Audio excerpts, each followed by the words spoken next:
पाकिस्तान तहरीक इंसाफ के रहनुमा फवाद चौधरी ने कहा है कि पाकिस्तान मुस्लिम लीग क से इत्तेहाद था और रहेगा, लिहाजा इद्दिम-ए-एतमाद की तहरीक का मुकाबला भी मिलकर किया जाएगा। लाहौर में मीडिया से गुफ्तगू करते हुए फवाद चौधरी ने कहा कि मुस्लिम लीग क हमारी इत्तेहादी थी और इत्तेहादी रहेगी, और इद्दिम-ए-एतमाद की तहरीक का मुकाबला भी मिलकर किया जाएगा। उनका कहना था कि उस सिलसिले में दोनों पार्लिमानी पार्टियों की मीटिंग कल होगी, जहां वो चौधरी परवेज़ इलाही पर एतमाद का इजहार करेंगी। फवाद चौधरी ने कहा कि ये स्पीकर की मर्जी है कि वो एतमाद का वोट पहले लेते हैं या इद्दिम-ए-एतमाद की तहरीक, ताहम इद्दिम-ए-एतमाद की तहरीक की नाकामी के फौरी बाद पंजाब असम्बली को तहलील करने की तजवीज़ भेजी जाएगी।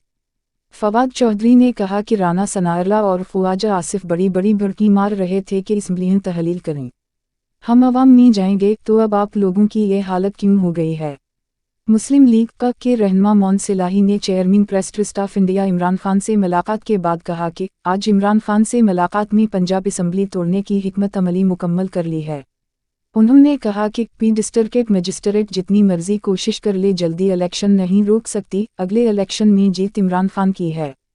फवाद चौधरी ने मुस्लिम लीग नून पर तनकीद करते हुए कहा कि यह एक अजीब जमात है जिसकी प्लेटें लंदन में और चमचे यहाँ बैठे हुए हैं, जिनको फिक्र हो गई है कि उनका क्या बनेगा। अगर आप इलेक्शन नहीं जीत सकते और अवाम आपके साथ नहीं हैं तो हुकूमत नहीं कर सकते।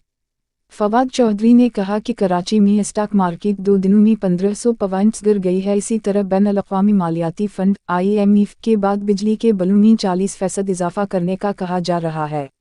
उसके बावजूद भी बिजली की कमी नहीं है, मगर हुकूमत के पास तेल खरीदने के पैसे नहीं हैं कि वो बिजली बना सके। हुकूमत की तरफ से रेस्टोरेंट 60 बजे बंद करने के फैसले पर तनकीद करते हुए फवाद चौधरी ने कहा कि अगर रेस्टोरेंट 60 बजे बंद होंगे तब वो क्या करेंगे, क्योंकि उनका तमाम कारोबार दहाड़ी का होता है। लिहाजा अगर मुल्क चलाने की सलाहियत नहीं है तो मुल्क की जान छोड़ दें।